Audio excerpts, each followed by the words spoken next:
Christian, thank you so much for coming on the AIM podcast. Man, thanks for having me. I'm happy to be here. Let's go, man. I'm pumped for this. It's been a fun time getting to know you through my friend Luke Parker, who's been a big time guy on the AIM podcast. But I'm really pumped to connect and hear more of your story today. And I'm honored any chance I get to just to get to be on any kind of platforms and talk about just some different things that God's doing. So happy to be here. Yep, Luke's a good dude. So I'm happy we had that mutual connection. But yeah, thanks for having me and looking forward to it. Absolutely, man. Before we dive into the good stuff, man, I want to know, have you had a chance to train yet today, or is that coming later today? I haven't, man. I had a recording earlier this morning for my podcast with all my buddies. We're going through the Book of James, so I had that at 8 this morning. And yeah, I do not like working out early. So after we do this, I'll probably go grab some lunch and then maybe go grab an energy drink or something and then go hit it. I got legs today, so I typically don't like hitting legs in the morning. So to answer your question, no, I have not worked out yet this morning. I worked out spiritually, but not physically. There we go. Well, we'll talk about that for sure. You posted on your story a couple days ago, you working out doing some pull-ups and dips with the chains on. Those are fun workouts. They are. Well, typically I do them with I have like a a weight belt too that I'll dangle me, whether it's a heavy kettlebell or a plate. But on the plan that I'm following now, it had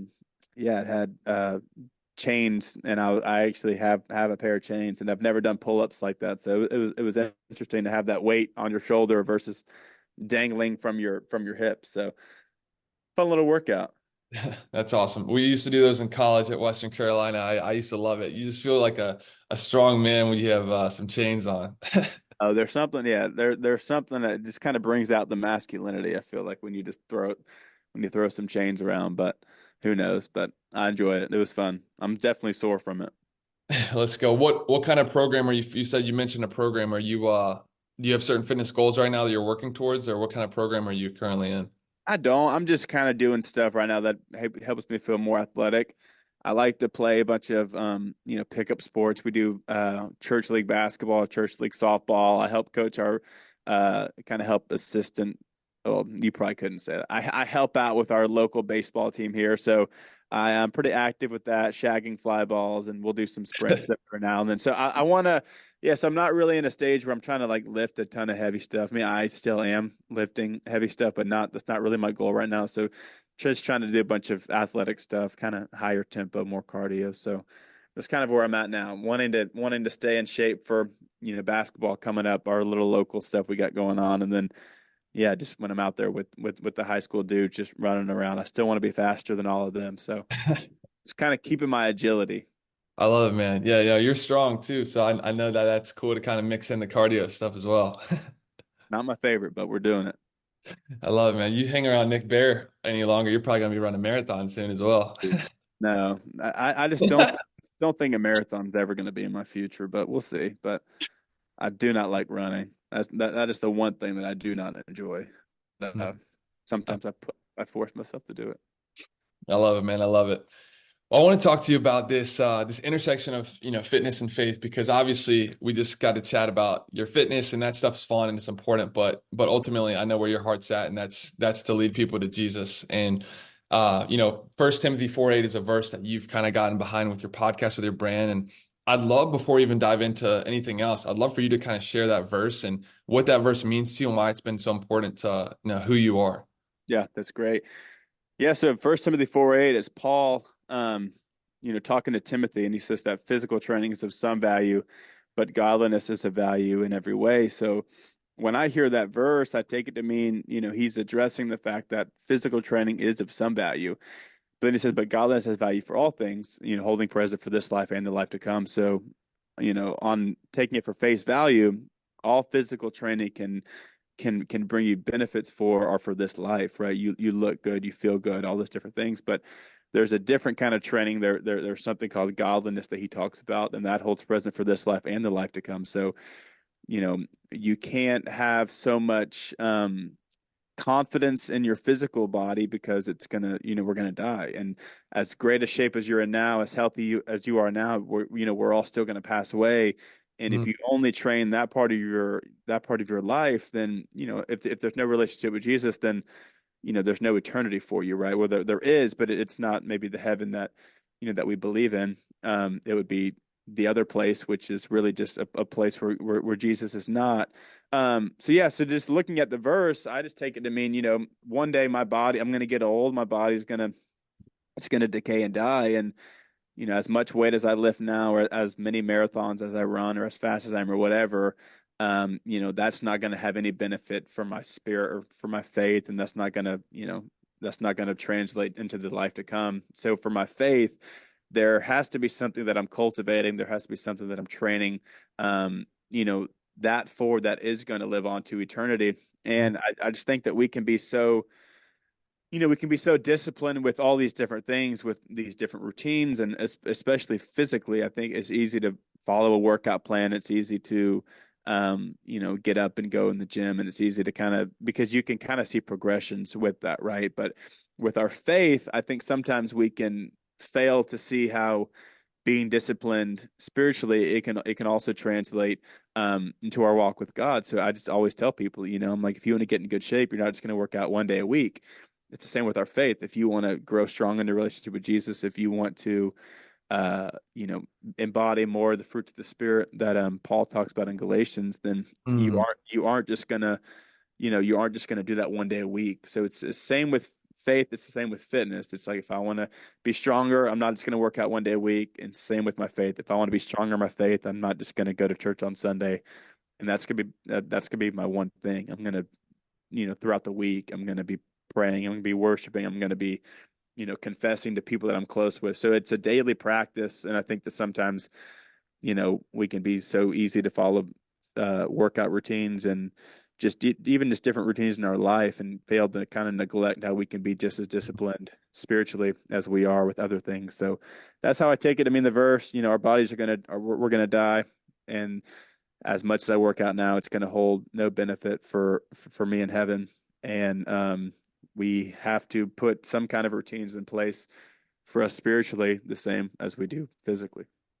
Wow, that's so good, man. I appreciate you going into that. And, I think I'd love to pick your brain about the discipline component of, your walk with the Lord. And I'll be super transparent and vulnerable. Like my relationship with the Word of God, with the Bible in the past historically has not been very consistent. It's been, a lot of my life before really surrendering my life to Jesus. So I was like, I'm gonna read this book sporadically because I know Christians are supposed to, and it's a book that we're supposed to read. But as I've been more consistent and disciplined in my time in the Word, it's like it truly has become a desire. Like God has transformed my heart and like created this desire with this relationship with His Word.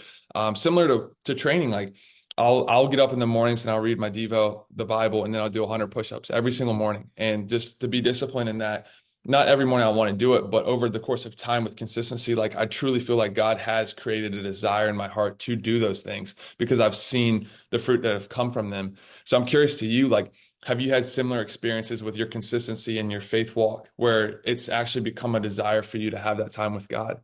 Oh, for sure. Yeah.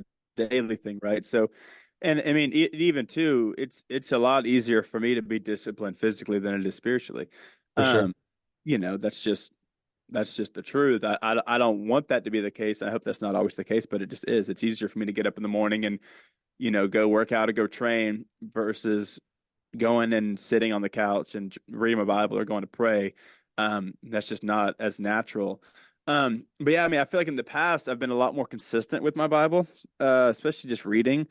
And I think a lot of that just has to do with life's circumstances. I'm married now. I have two kids, so I don't have as many quiet moments in the morning. I don't, it's not coffee and Bethel music's playing on the TV, maybe like it was pre-kids. It's Teletubbies and Paw Patrol and trying to make breakfast and then cleaning bottles and then changing diapers and then going to work and then come. So it's like, so I've had to kind of adjust it to where, um, it doesn't look like how it used to, which is why now I think that's why I'm such just a key component of it has to just consume your life. So Mm. if it's while I'm in the gym, if I'm going to invest that hour into my body physically, then I'm going to want to train also myself to be a better husband, a better father, and a better friend, a better brother, and just a stronger believer. Because I just think if I went in the gym and I just used that time to, only focus on myself or what I look like, or getting stronger just for my own sake, um, I just don't think I would be as patient as I would want to be as a husband. Or if I come in and our kids are throwing a tantrum, then I might snap because I was just listening to, things that aren't edifying, for my soul. So Mm. for me, it's had to look at you know, my just the time in my truck when I'm driving, throughout town. That's kind of become a place where I try to, use that time as prayer or just listening to worship music. And then when I'm working out, sometimes I'll just play the audiobook. Just I'll have just the Bible app read it audibly to me. And obviously it's not as, hype or as pumped up as some other things would be, but sometimes I just know that, rather than feeling pumped up, I actually know that I need something. I'm craving something else other than just, a temporary high, just to feel more jacked or more vascular or whatever, So I don't know. So for me, it's, I mean, I still obviously read, but it's less consistent and less, maybe, I don't want to say maybe less discipline. It just looks different because, like I said, we have two kids now and we travel a ton. So there's less consistency in that. So it's, um, but then again, it's, it has to be your whole life. It's because I've had moments in my life where I'll sleep in when I feel like I should wake up early and have a quiet time. And it's easy to feel like God's putting that pressure on you. And I can feel that at times, but, we always say, if you, uh, you know, God's not the one that's setting the date, right? You're the one that says, I'm going to wake up in the morning. And then when you don't do it, I don't think he's necessarily disappointed at you or mad at you, because he's not the one that set the date. You're the one that set the date. You're the one that made the expectation. So I think it has to just be your whole life. So if the mornings are great for you, then get up in the mornings and let that be your time. But if it's not, then let it be in the evenings, or let it be in your car throughout the day, or when you're on a run, let that be a time maybe where you don't bring your headphones and you just pray throughout your run. So I think there's so Yeah. many things like that we, I think, just overcomplicate spiritually. But yeah, it has to be something that I just think consumes your whole life. And for me, and for a while, it really was niching. I have to read, for 30 minutes every single day. And if I don't do that, I feel like God's disappointed with me. And I've kind of had to get out of that mindset of, you know, God does want to spend time with us. And if your life does look like that, I think that's great. But at the same time, I think it's just discipline of, just letting it consume your life in whatever way that looks like. So there are days where I don't read, but I might, listen to, I might worship more throughout the day than I read. And there might be some days where I read more than I worship, or there's some days where I don't do either and I just pray more. So it's, I think it's every day's different. But I think the discipline comes from some time throughout the day. You have to just continually have a relationship with God, talk to Him, uh, sing songs about Him, and read about His words. So, yeah. So in a nutshell, I just think, yeah, discipline in that way can look like different things, but for me, it looks different now than it used to be. Yeah, no, that's good. I like how you frame that because it's more so about the heart posture of seeking God daily, and that can look like different things for different people depending on your schedule, your circumstances. But it's like you said, it's a part of your lifestyle of having that committed time to spending with the Lord. Yeah, because I think sometimes you can be so disciplined to where, it just becomes legalistic to where Yeah. it's, there's no fruit outside of that little niche time that you're creating. Mm, Um, so I mean, so that's the thing. It can be. I think discipline spiritually is obviously it's great. I think you need to be disciplined spiritually, but not to the point where it's overbearing to where you think God's mad at you when you don't. When you don't, when it doesn't look the same way that you had thought it, or that you had planned it out to be. I think it has to just be an overflow, um, of your life. I think that sometimes we can. Yeah, I think we can make it all about that one time or that one thing rather than just letting it consume your life.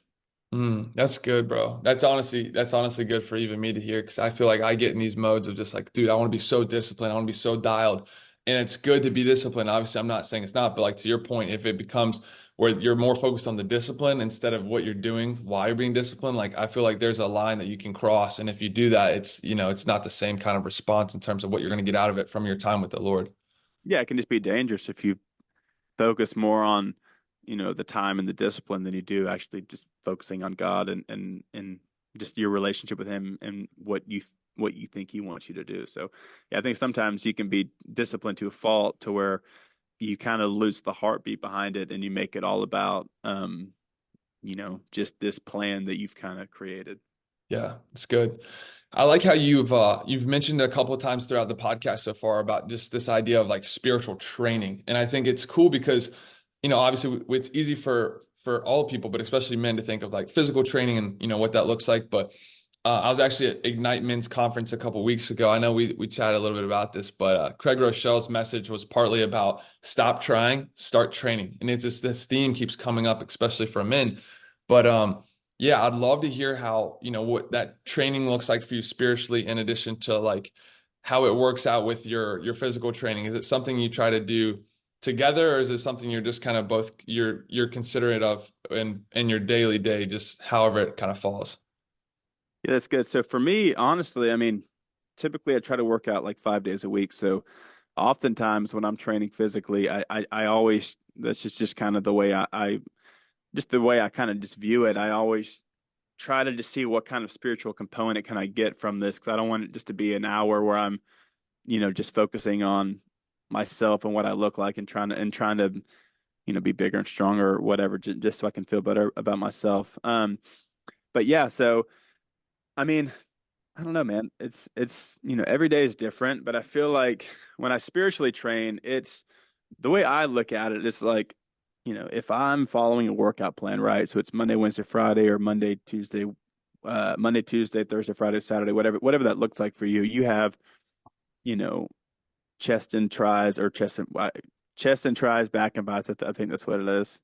And then you have legs and arms and all those different things. So you follow specific things, right? So that's you training yourself physically. You're following a plan. You're doing the rep scheme because you trust that that's going to get you in better shape, right? And if you didn't believe it was going to get you in better shape, then you probably wouldn't do it. So, um, for instance, I would equate that to like a Bible reading plan, right? There's so many Mhm. things out there where it's, you might read something from the Old Testament, then a Psalm, and then something from the New Testament. So, um, being disciplined is something like that to where it's you're following a plan because why? Because you believe that this is going to help you, bear more fruits of the Spirit. This is going to help you be a better friend, a better husband, a better father, whatever that might look like for you. So, that's one aspect of it. Spiritually training is having something that can help keep you accountable, um, like maybe a Bible reading plan, or when it's if I'm in the car or if I'm working out, I might change some of the inputs, like music, right? If I'm listening to songs that think about, if I mean I'm married, like I said, with two kids, so if I'm listening to rap for an hour that's talking about sex and pornography and drugs and alcohol, well, then when I get back with my wife, what am I probably thinking about? These lustful things that I've just been filling my ear with, or that I've been filling my mind with. And, I think there has to just be discernment in everything. So for me, I just know that that's not going to help me be a better man. That's not going to help me be the father and the husband that I want to be. So even though it's good, even though I enjoy listening to the music, and even though I think it does get me hype and it does get me excited, maybe I can lift more weights if I'm listening to Future, whatever. But I know that if it doesn't help me spiritually, then I'm not going to want to do it. Mm. So that's another thing. It's like Good. keep discipline and training your ears, training your mind, training your heart. The Bible talks so much about, out of the hearts of the mouth shall speak. So if you're just continually sowing worldly things in your heart, then you're not going to be, um, you're not going to have these words. If we, I've been going through the book of James with my buddies on my podcast, and if you look at, controlling the tongue, if you look at all these different things, and I think sometimes we don't really realize how much of these inputs we have, like how much impact some of these inputs can have on the outputs of our life. And the Bible talks all about reaping what you sow. So if you're continually reaping things that you know aren't good, you're going to keep sowing the same results, right? If I reap worldly, all these worldly things. I'm not going to reap. I'm not if I'm sowing all these worldly things, I'm not going to reap maybe the spiritual things that I want to. So I think you have to look at the inputs in your life. So, like I said, Bible reading plan, worship music, and if you look at prayer, so Mm, um, that's maybe it's good. maybe it's turning your phone off for 10 minutes and you're just sitting on the couch and you're just trying to pray. And you know, prayer can literally look like saying to God, God, I don't know how to pray, but I want you to help me. Like that's a prayer. And I think sometimes it can wig us out because we think it has to be something super eloquent and articulate and all these different things, and it doesn't have to be. It's literally just you conversing with God. I think sometimes we can, judge prayer lives because of, you know, vocabulary and words because people can say fancy words and it's not about the words, it's about your heart. So I think Mm, those are just simple things, right? And I think, just don't overcomplicate it. Whatever that is for you, most people know what it looks like to train yourself spiritually. Like I said, for me, in this season of my life, it looks like, you know, calling my buddies and confessing things when I mess up. That's me spiritually training. It's uncomfortable. And especially in our culture, it's viewed as weak and it takes work to call and confess things to a brother.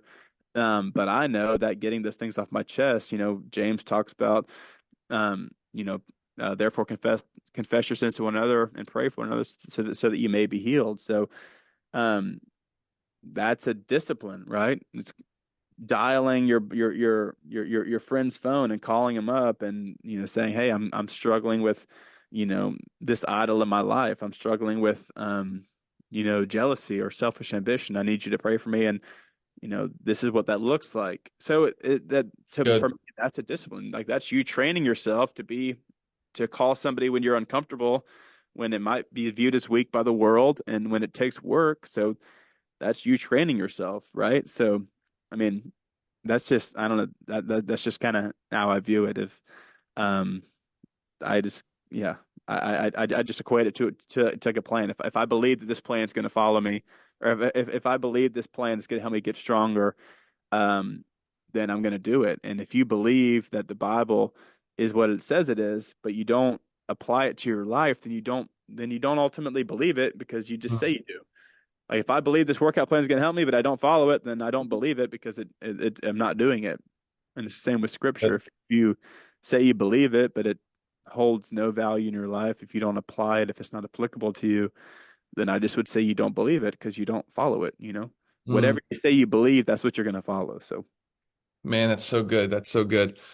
I want to talk to you about the project that went live. It's something you've been working on, and you've had a really strong heart towards to serving in this capacity. But this 4-8 man challenge, which is a plan, it's a program, it's a challenge. I don't want to. I'll let you kind of frame it how you want to, but it is an incredible resource for all people, but especially for men to really understand how they can spend time in the Word, get a devotional, and also there's a physical component as well. But I'd love for you to share a little bit about it, what it is, and why you created it, and why your heart's so set on helping men through this way.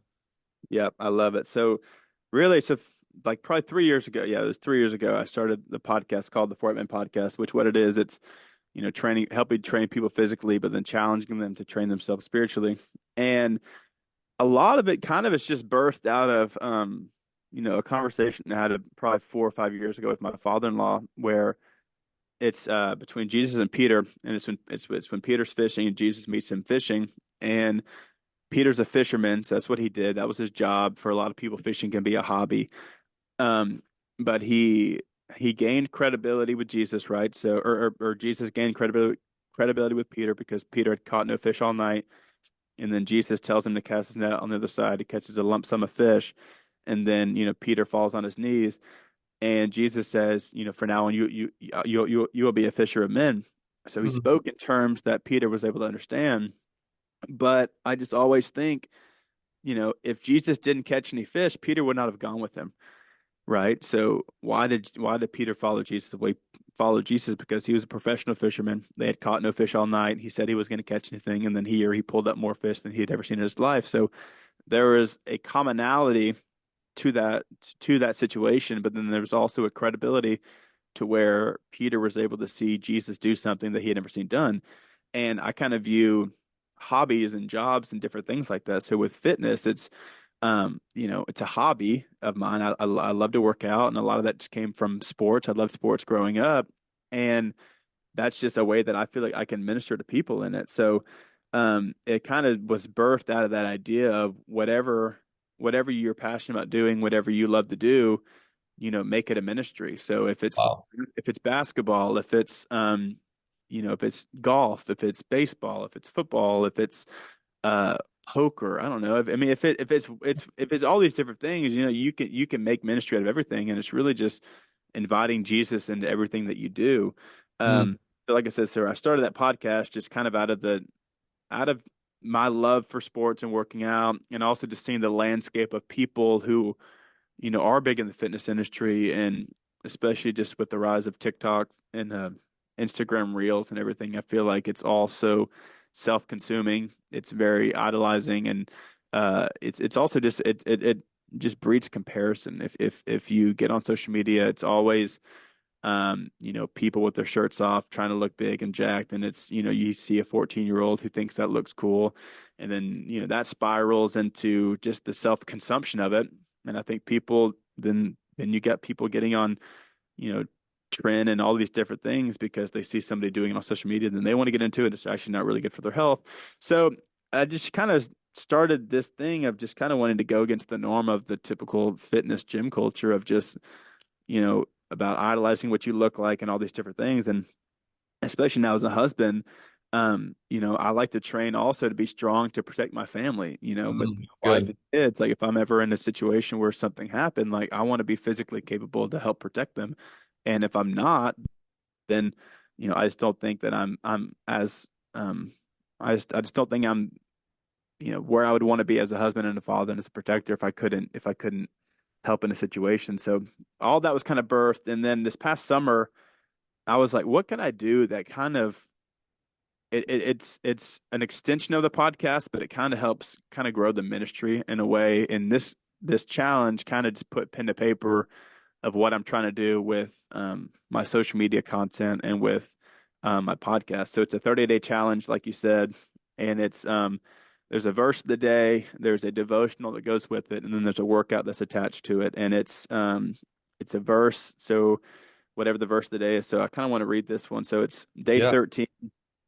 It's Matthew 26:15. It's when Judas betrays Jesus for 30 pieces of silver. So the day is called Silver Coins. So each day has like a title. So day 1 is called like Feed My Sheep. Day 13 is called Silver Coins.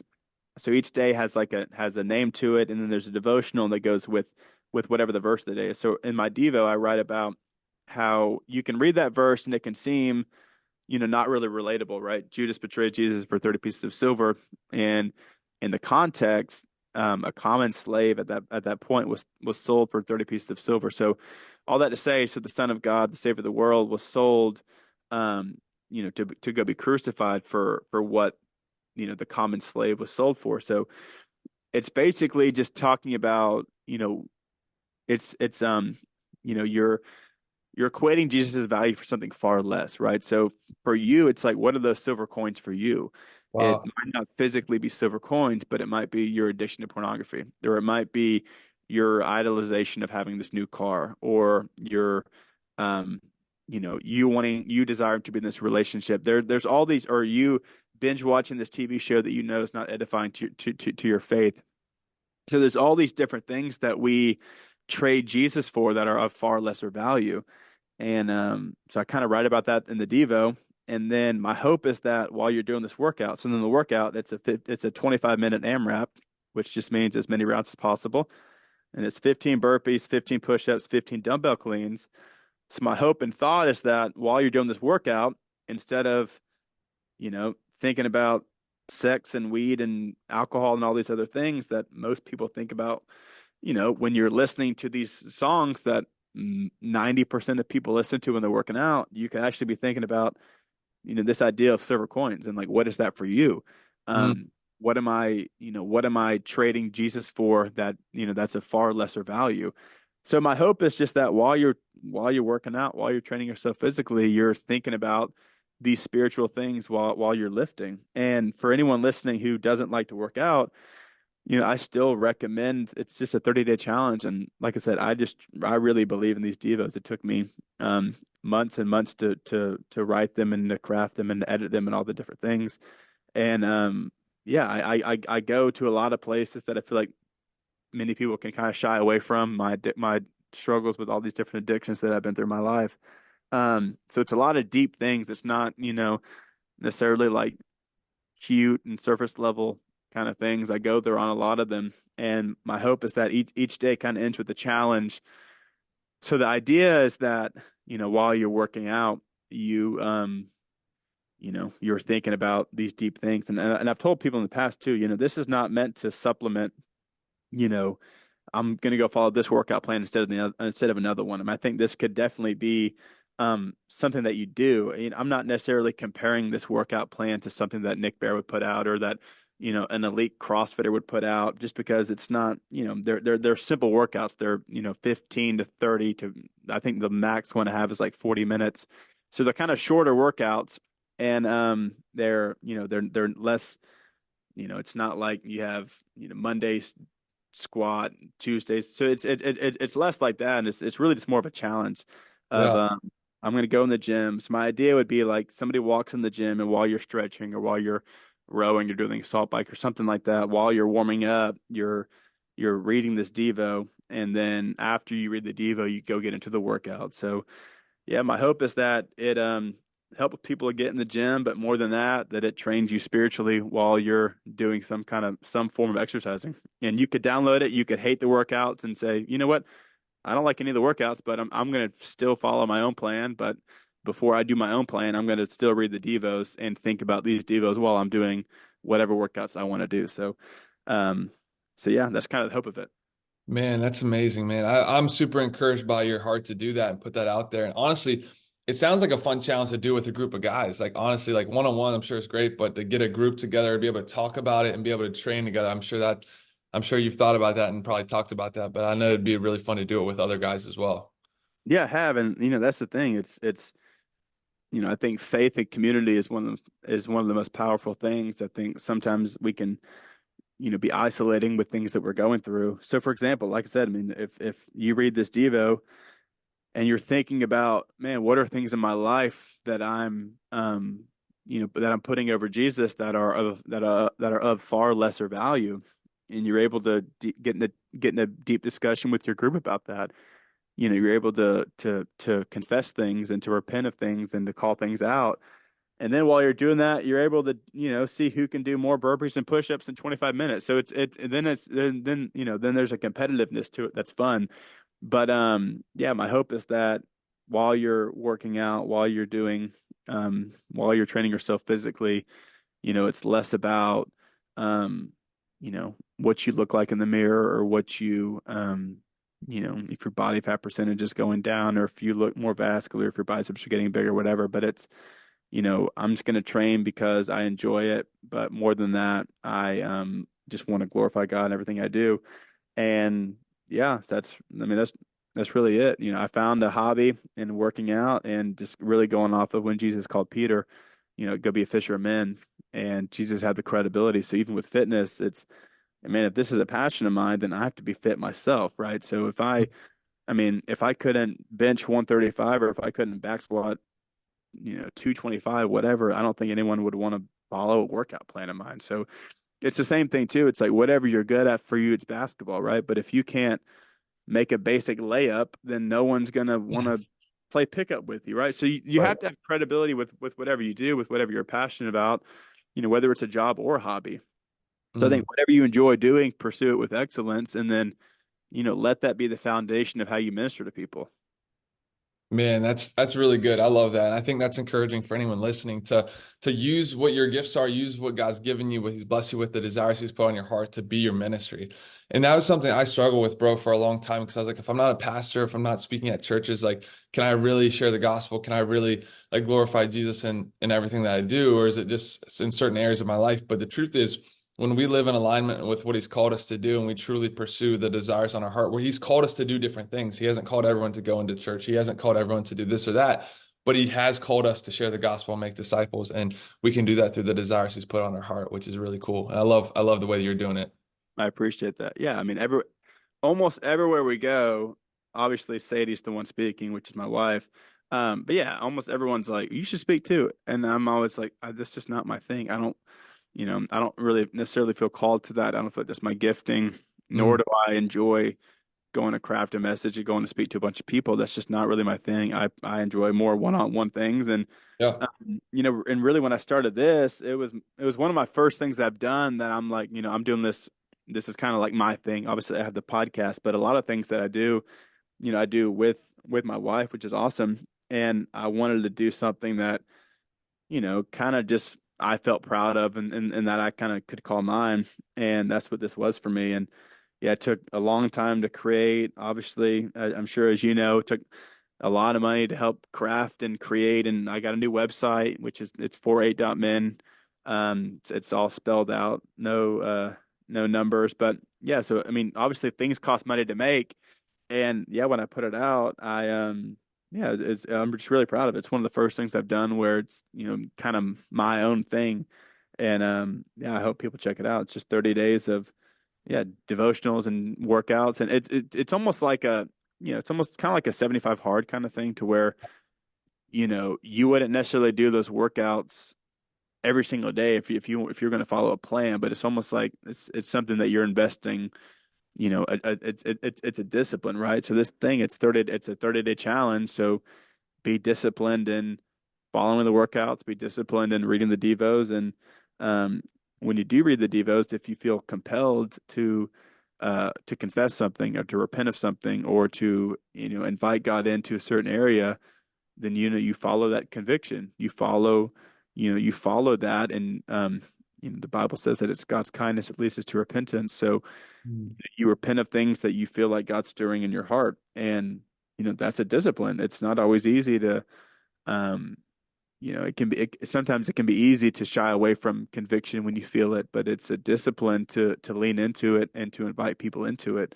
Um, so that's my hope of it is that, yeah, while you're working out, you're thinking about these deep spiritual things, and you're not just letting that half hour just go to waste where you're just, thinking about these other things, but you're actually asking yourself how you can, be a better man. How can you follow Jesus more? How can you follow Jesus better? How can you, try to look more like him? How can you ask God, in to prune things in your life that are not edifying and that are not, healthy for you? Man, I love that. That's so good. I really appreciate you stepping out and being such a leader to so many men. And I'd be curious, like, where was that kind of shift in your life for you, this desire to minister and lead men? I know you and Sadie do a lot of really amazing things together collectively, but with this part of your life, with 4-8 and all the stuff you're doing for this challenge and stuff, like, where did you kind of see God really connect those dots for you to lead men and to pour into younger guys? That's a good question. I think a lot of it kind of comes from my own background with things. So something like with my own background with things. Because I think even oftentimes something that I can really wrestle with is just cynicism Mm, towards towards literally the audience that I'm trying to reach, right? If it's I have a gym at my house now, which is I've had to kind of shift how I disciple in that way versus like the local gym because I would get in conversations all the time with people at the gym just from, just seeing them around and just, conversationally. But yeah, I mean, if I'm working out and if I'm in the zone and then I see, seven high school kids walk in with a gallon of water and each one holding a separate tripod and they're all wearing, cut off wife beater shirts and I'm like, oh my gosh, you gotta be kidding me. But then so I have to check my own heart because I'm like, but that's literally the crowd that I'm trying to reach and trying to pull people out of like the normal aesthetic and the normal just idolizing, all these physical things about you into actually, you know, into a faith. And for me, it's like I think something that goes against the norm is when you're working out, try to listen to worship music. And if you're posting content, on your page, just try to have a shirt on. So I don't want to take my shirt off when I'm working out, not because I'm insecure about what I look like, but just because there's something ingrained in me that I feel like I just would get in my head if I'm if I'm having people comment about how good I'm always looking, because I don't think that's healthy for me. So that's a boundary that I've had to set to where if I'm going to post these reels, if I'm going to do this social media stuff, I don't want to just always be shirtless when I'm working out because I just don't want people to glorify that and then to me just to get in my head about it and to feel some sense of pride and just kind of arrogance towards it. So for me, I think a lot of it kind of goes to I feel called to it because at one point I was the person who was just so consumed with what they look like. Early on in college, I got such a bad habit of, neglecting going out with my guy friends because I was so focused on, my macros and eating grilled chicken and sweet potatoes and broccoli to where it just became, I just was not investing in friendships because I was so consumed with trying to reach a specific physique, which, from the worldly standpoint, it looks great, but like spiritually, I just was depriving myself of things that I needed. So I think a lot of it kind of just comes from experience in that standpoint, but then again, backing that up, just before I was really into working out, I was addicted to pornography and, smoking weed and getting drunk and all the different things. So I can relate to it in that standpoint too. So I think a lot of times I just feel called to it just because I've been there and, those things can be fun. I think people that say that they're not fun, I think they can be naive because sinning is fun, but it's temporary. It's like, it's just temporary satisfaction. It's not lasting. It's fleeting. There's no sustenance behind it. Um, it's in the moment. It's the same way why when you get hammered, then you wake up with a hangover, you feel terrible, but then 8 hours later, you're doing the same thing over again. So it's just temporary satisfaction. So I think a lot of it kind of stems from I've been there from the gym culture, I've been there from the worldly standpoint, and where I'm at now, I'm still, I still have so many different things I wrestle with and things that I struggle with, but there's just a difference in the walk now than what it used to be. So I try to just help, call people out of um, just the things that they're wrestling with because I've been there. And, because I never necessarily really had many people call me out when I was living that lifestyle because most people that I surrounded myself with were doing the same thing. So I didn't have anyone be like, hey, you shouldn't do that. I mean, I might have. This was a while ago at this point, but I don't recall somebody, taking me under their wing and being like, "Hey, this is what um, fulfillment could look like," but you're training it on these things. So just trying to be that person for people that I never really felt like I had when I Mm. was kind of walking through those things. And obviously, I still feel unqualified. I don't feel equipped. I don't feel articulate. I still feel insecure, all those different things. But trying to just get past those things and yeah, just encourage people from where I've been and where I'm at now and just try to show how much better life is on this side of things than it is on, the other side. Yeah, man, 100%. I understand that and completely resonate with that in a lot of ways. And it's cool to see sometimes the absence of something we desire can turn into what we feel called to go serve. And I had a kind of a similar experience to some degree. But my last kind of question for you, because we do have like a lot of men that listen to this show, like what advice would you give, or maybe it's encouragement you'd give to someone who's really looking to pursue a relationship with Jesus and be used by God and is tired of just running in this circle of just worldly things. Like what kind of advice or encouragement could you give to that person that wants to just take that step and start to pursue Jesus? Yeah, that's a good question. I feel like one, I feel like I've said, I think, um, I think, I think first off, I think you have to just look at the inputs in your life, right? I think you have to look at what you're doing, what you're watching, um, who you're allowing speak into your life, and if they're not good things, I think you need to, cut them off. I think I think you need to, ask God to remove those things from your life. If you look at John 15:5, it says that, we are the vine here, Jesus is the vine that we are the branches. For apart from Him, we can do nothing. So if you look at that idea of, we are attached to the source, and God wants to prune us, which what does that mean? It means that God wants to cut off the things in us that aren't helping us thrive, that are essentially dead. So I think you. Um, look at your friendships. I know that you have a great group of people around you. So, and those people can encourage you, they can challenge you, they can uplift you, they can call you out on things when you're wrestling, and not necessarily call you out in a shameful way and telling you you suck, you're stupid, and all those different things, but they can call you up and call you out at the same time. So I think surrounding yourself with people that are there for you, that are gonna that are gonna challenge you in those things. I think getting involved in your local church is huge.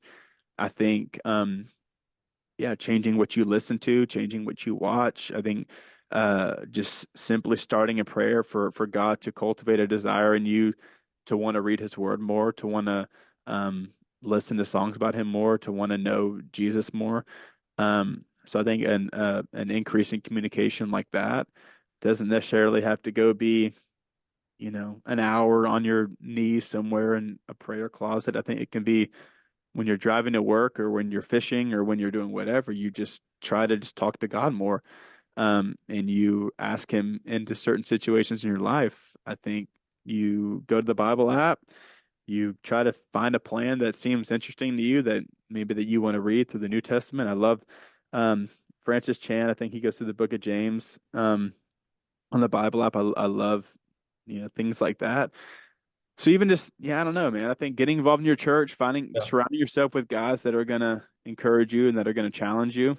Um, yeah, I think looking at the inputs, changing what you listen to, what you watch, and all those different things. But I think a lot of it starts with prayer, asking God to give you a desire for those things, because it's hard to muster up the strength to just want to do it, because it goes against our flesh, right? The Bible clearly talks about the acts of the sinful nature and then the fruits of the spirit. So there's two things that are at war, and I believe that they're always going to be at war until we get to heaven. So there's my flesh that wants to do, you know, sexual morality, that wants to do jealousy, and that wants to do selfishness. That wants to do all these bad things. But then there's the spirit that's inside of me that wants to have joy and peace and patience and kindness and gentleness. So there's always going to be a war to wage. So I think just asking God um, just to decrease those desires for my flesh and just to increase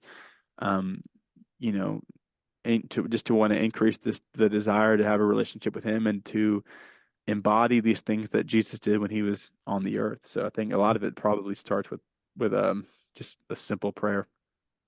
That's good. That's really helpful, man. I appreciate you pouring into the men that listen to this show and all the men that you lead and how God's blessed your platform. You've been able to have such an impact for the kingdom, man. And so I'm just really encouraged by you, man. Thank you for coming on the podcast. I can't wait for more people to just to come to know Jesus from all the things that you're doing. And I'm excited for the 48-minute challenge. I know it's going to impact many, many lives. And for anyone listening to this, I'm going to drop it in the show notes so you guys can click on the link in the show notes, check it out. I highly encourage it.